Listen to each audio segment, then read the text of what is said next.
Para aquellos que criticaban y rechazaban a Gustavo Petro por ser ex militante del M-19, les presento a Carlos Alonso Lucio, un ex guerrillero del M-19 que sí empuñó las armas y que ahora hace parte del equipo de empalme de Abelardo de la Espriella y es una de las caras más visibles de este futuro gobierno.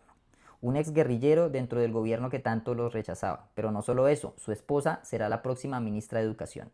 Así que sin más rodeos, por favor, escuchen esta nota periodística para que conozcan al señor Carlos Alonso Lucio, que no solo fue un exguerrillero, sino que ha cometido delitos, ha estado preso e inhabilitado para ejercer cargos públicos por estos mismos delitos. Coherencia es nunca olvidar que hay un Dios que nos observa e inspira a la hora de la toma de decisiones. Extrema coherencia es la decisión de entregar la vida por la patria. Esto es lo que dice Carlos Alonso Lucio frente a la opinión pública, pero esas palabras contrastan con lo que ha dicho la justicia sobre su pasado. Una condena en firme de la Corte Suprema por falsa denuncia. Hoy ponemos en el foco a Carlos Alonso Lucio López, jefe de empalme del reciente electo presidente Abelardo de la Espriella, cuyo gobierno asegura ser transparente y anticorrupción. Era el año 1992 y Lucio quería ser alcalde de Bogotá. No tenía plata y necesitaba tener bienes a su nombre que lo acreditaran para poder pedir préstamos en las entidades financieras. Entonces convenció a su gran amigo, el exconcejal Germán Prieto Heredia, de firmar un contrato simulado. En el papel aparecía que Prieto le vendía un estudio fotográfico para usarlo como respaldo ante dos entidades financieras. Todo salió bien hasta allí, pero entonces Lucio no le pagó a los bancos y allí fue Troya. Los bancos intentaron recuperar el dinero a través del estudio fotográfico, pero entonces se llevaron una sorpresa. Descubrieron que el estudio en realidad era de su gran amigo Prieto.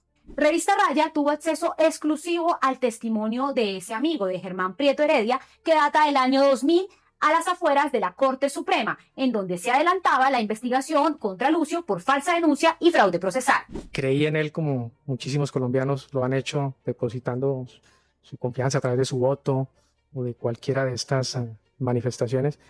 Y además de acompañarlo en su proyecto político, le entregué unos bienes de mi propiedad con unos documentos de confianza, únicamente para que fueran presentados en su balance para obtener unos créditos ante unas entidades financieras. ¿Qué hizo Lucio?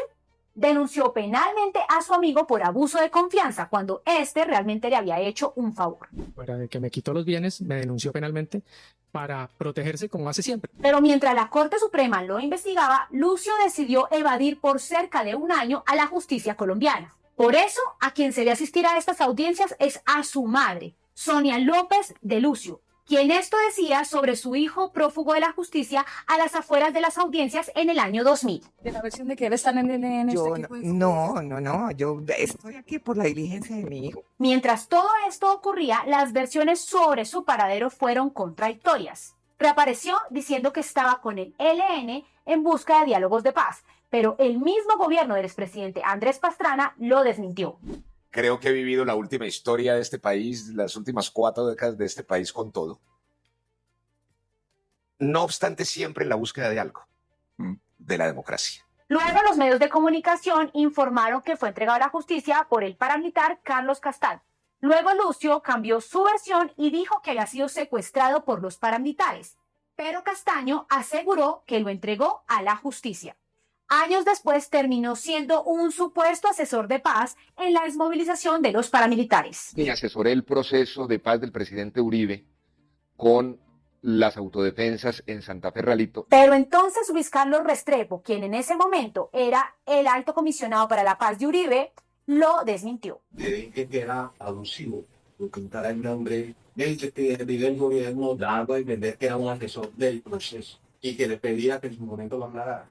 Lo que sí quedó claro por los informes del Centro Internacional de Justicia Transicional es que su participación estuvo del lado de las autodefensas, a las cuales asesoró, y es justamente allí en donde conoce al hoy presidente electo Abelardo de la Espriella. Conozco a Abelardo desde hace más de 20 años. Somos amigos y uno a los amigos los conoce bien. Finalmente, a mediados del año 2000, Lucio fue condenado por la Sala de Casación Penal de la Corte Suprema de Justicia a 2 años y 6 meses de prisión por falsa denuncia contra su amigo, el exconcejal Germán Prieto Heredia. En octubre de 2025, la Corte Suprema de Justicia le cerró la puerta a Carlos Alonso Lucio. Declaró improcedente su intento de revisar su condena por falsa denuncia. Hace 25 años acepté en silencio una condena injusta. Lo hice creyendo que el respeto a las instituciones. Pero ahora Lucio intenta que el caso se reviva por otra vía, el Consejo Nacional Electoral. Revista Raya reveló que luego de que el Consejo Nacional Electoral le entregara la credencial a Abelardo de la Espriella, el presidente de ese organismo, Cristian Quirós, preparó una resolución para devolverle la personería jurídica al partido de Lucio, el Movimiento Bolivariano, pero con una jugadita: asegurar que la decisión en firme de la Corte Suprema de Justicia fue una persecución judicial que causó la muerte política a esa colectividad.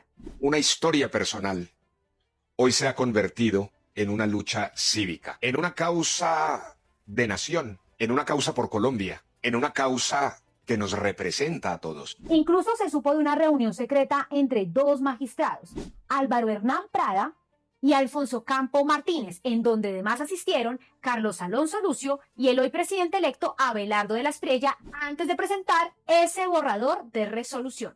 Magistrados de la Corte y expertos señalan que el CNE no tiene competencias para revisar sentencias penales en firme.